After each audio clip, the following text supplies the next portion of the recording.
અને તારીખ 27/6/2025 રોજ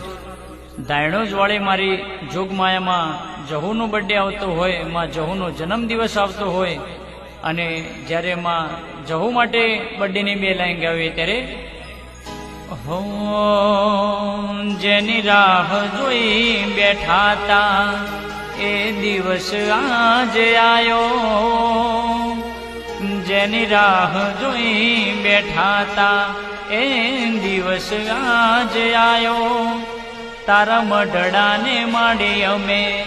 મોતી ફૂલડે હજાયો, હૈયે હરખનાથી માં તો બડે જહુ માનો આયો, હૈયે હરખનાથી માં તો બડે જહુ માનો આયો. હેપી બર્થડે જહુ માં.